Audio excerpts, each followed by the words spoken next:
Long before kingdoms rose and fell, long before arrows darkened the sky of Kurukshetra, there was a man.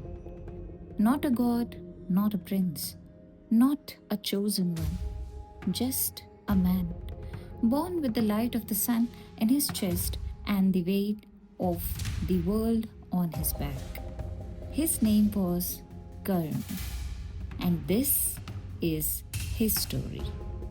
Welcome to the Tales of the Unseen, where mythology meets the silent truths of life. Today, we tell the story of Karn, the greatest warrior the Mahabharata never celebrated. A man betrayed by birth, rejected by society, cursed by fate, and yet more noble than any hero who stood against him. Part 1. The Secret Birth.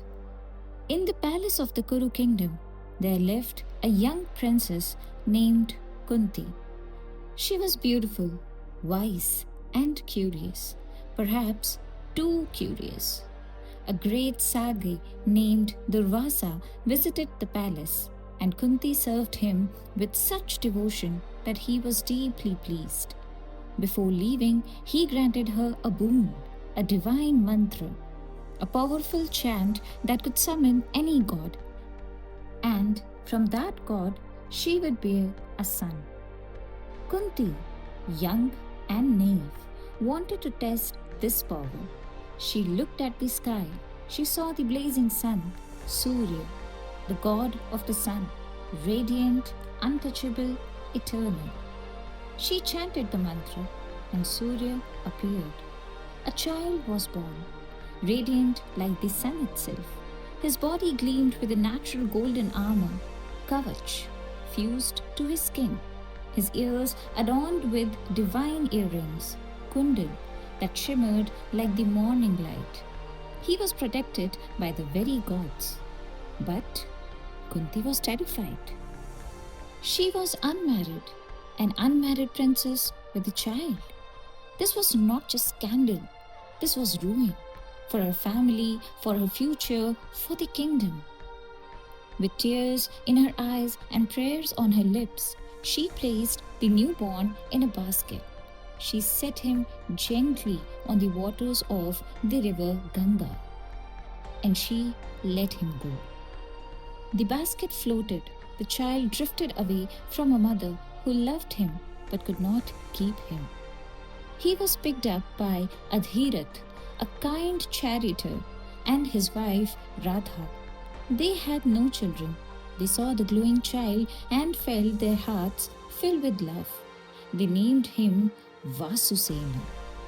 They raised him as their own. But the world would never let him forget that he was different. Part 2. The Boy Without Identity. Vasusena grew up in the home of a charioteer. His stepfather Adhirath worked for the royal family, not as a warrior, not as a noble, but as a driver of chariots. In ancient India, your identity was your birth. Your caste determined your worth, your rights, your destiny. And so, to the world, Vasusena was a charioteer's son. But inside him burned something fierce and unquenchable, a warrior's fire. He trained every day. Before dawn, he would rise and face the sun, the very god who was his true father, though he did not know it. He would pray, he would practice, he would draw the bow until his fingers bled. He wanted to learn from the greatest teacher in the land, Dronacharya, the royal guru who taught the Pandavas and Kauravas in the palace of Hastinapur. But Drona refused him. "You are a charioteer's son," Drona said. "My school is for princes and warriors, not for those of lower birth." The door was shut. But Karn, for that is the name the world would come to know him by, did not stop. He approached the great sage, Parshuram. the legendary warrior, priest who had vowed to teach only Brahmins. Karn lied. He presented himself as a Brahmin, and Parshuram, moved by his dedication, accepted him. Karn trained under Parshuram for years. He became extraordinary. His skill with the bow surpassed all others. He became a master of the divine weapon, the Brahmastra. But one day, while Parshuram rested with his head in Karn's lap, a worm began to bore into Karn's thigh. The pain was unbearable, but Karn did not move. He did not flinch. He sat still, so his guru's sleep would not be disturbed. Blood soaked the ground. Still, Karn held. When Parshuram woke, he saw the wound. He saw the blood. And he understood only a Kshatriya, a warrior by blood, could endure such pain without crying out. He had been deceived. Parshuram was furious, and with his fury came a curse. The most powerful weapon Karn had learned, the Brahmastra, would fail him at the most critical moment of his life. When he needed it most, his memory would desert him. The boy who fought for knowledge was punished for wanting it. This was the first injustice. Part 3. The Moment of Humiliation. Years passed. Karn had grown into a warrior of unmatched ability.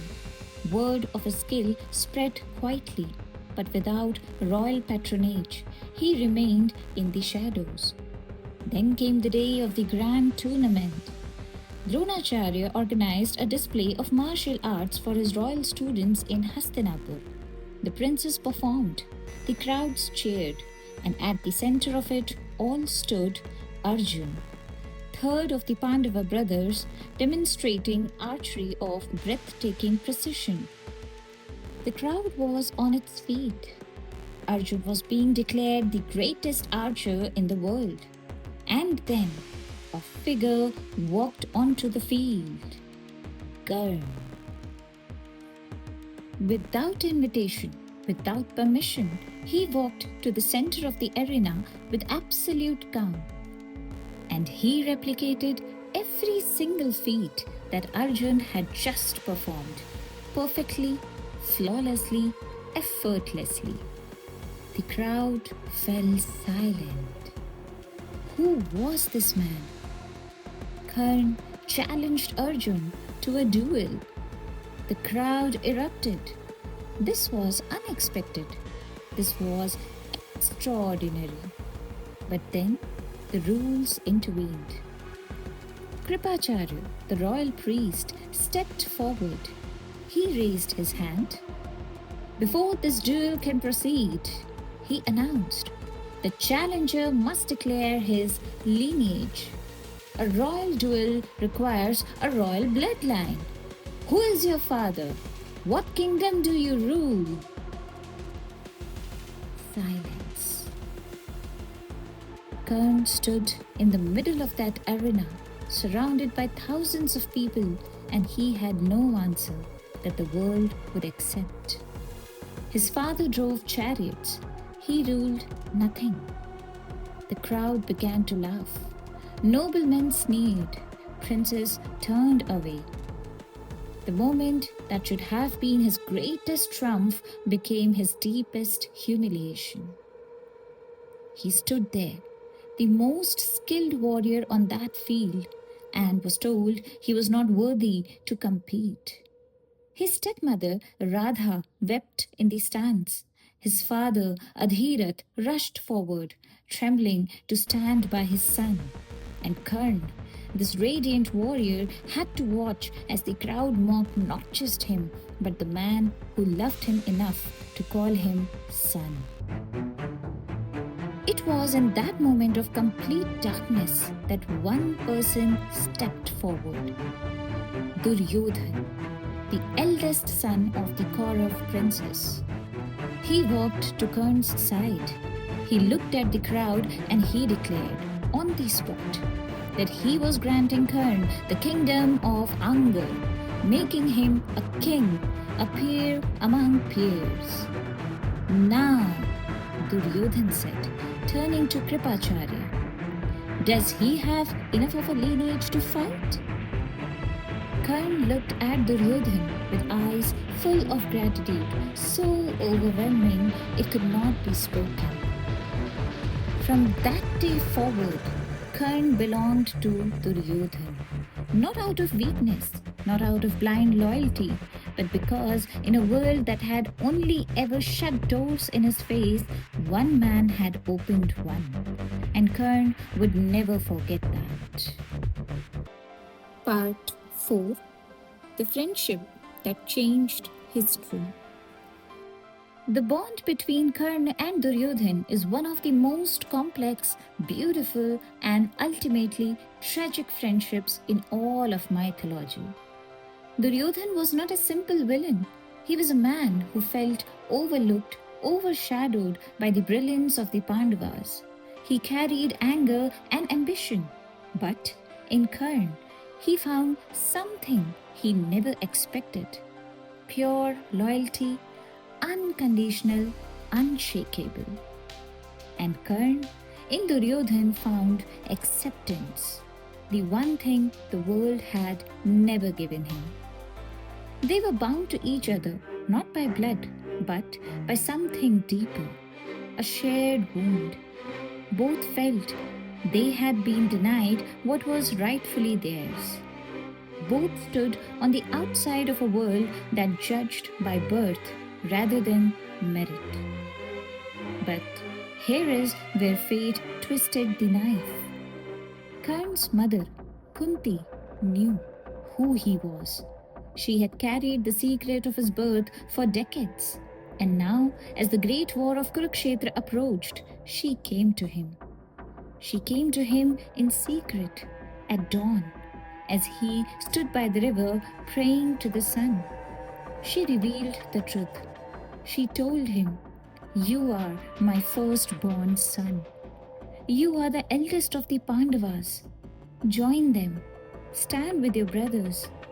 Krishna himself will proclaim you the eldest. The throne of Hastinapur will be yours." Think about what that offer meant.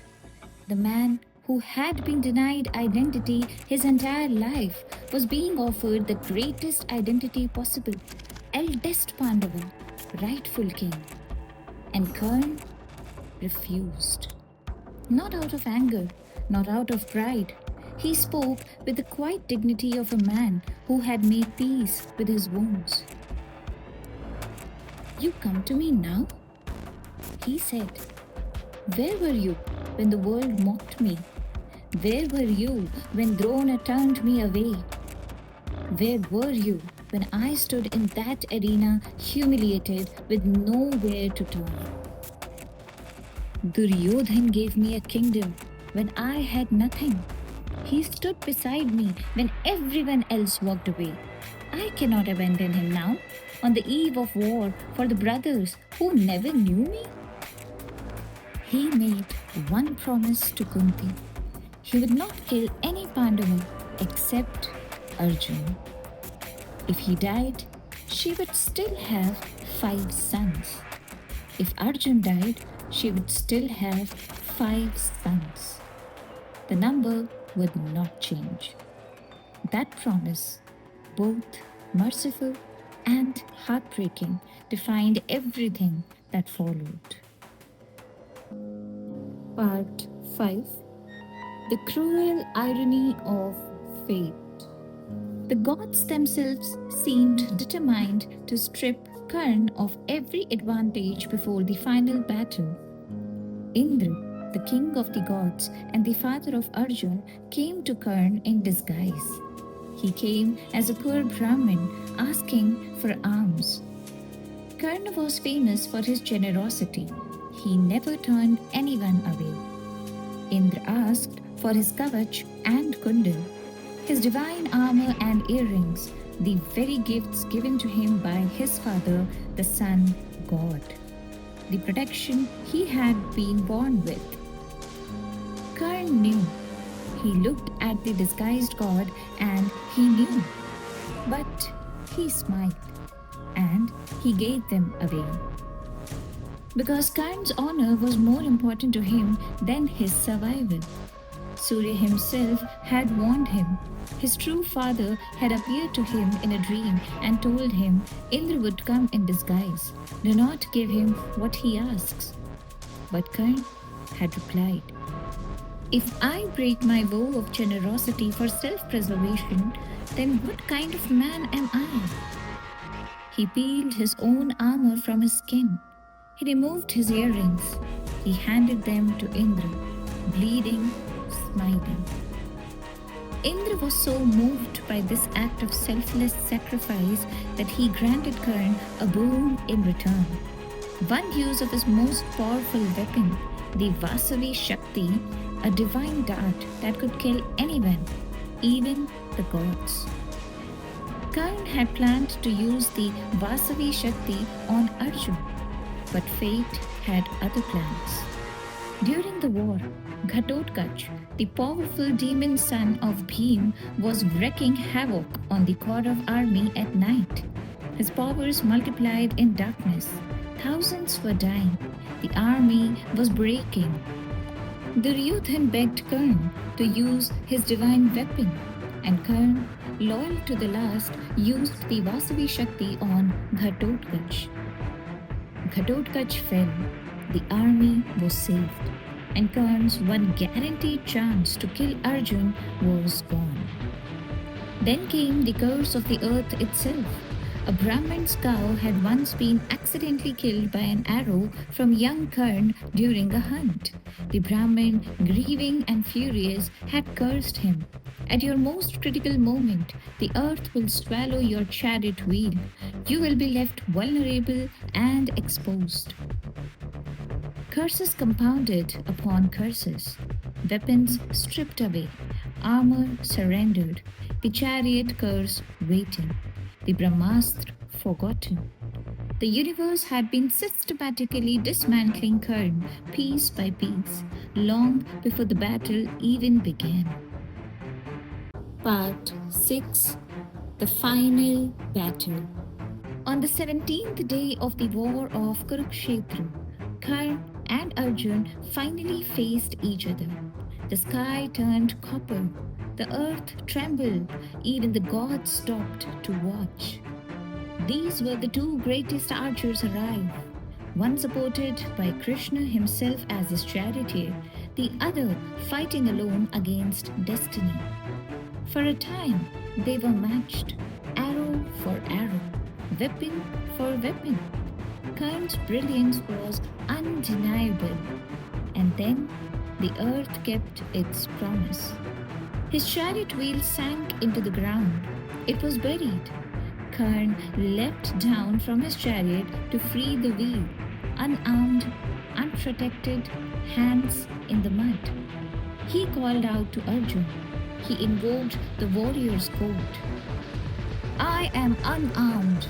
I am fixing my wheel. A true warrior does not strike an unarmed man. And Krishna, knowing full well the rules of war, turned to Arjun. He reminded him of every injustice Karn had ever been part of. Draupadi's humiliation in the dice game. Every moment the Kauravas had wronged the Pandavas. He told Arjun, shoot. Arjun hesitated, but he shot.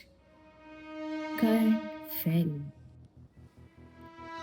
As he lay dying, there was one final test. The gods, wanting to confirm the greatness of this man, sent a disguised Brahmin to him. Karn had nothing left to give. His armor was gone, his weapons broken, his chariot destroyed. The Brahmin asked for gold. Karn looked at his own teeth. He had gold fillings. He picked up a stone and without hesitation he knocked out his own teeth and offered them to the Brahmin. Even in death, even broken, even defeated, Karn gave. He died on the battlefield of Kurukshetra not as a loser, but as the most complete human being in the entire epic. When Karn fell, it is said that even Krishna, who had orchestrated his death, paused and bowed his head in respect. This was Tales of the Unseen, where mythology meets the silent truths of life. Karna was not defeated by Arjun. He was defeated by a world that never gave him a fair chance. And yet, he never let that injustice make him small. He was born without a name. He died without a throne. But he lived with more honor than any king. If this story touched you, share it with someone who loves stories that make us think. Until next time, remember, the greatest stories are not always about victory. Sometimes they are about character.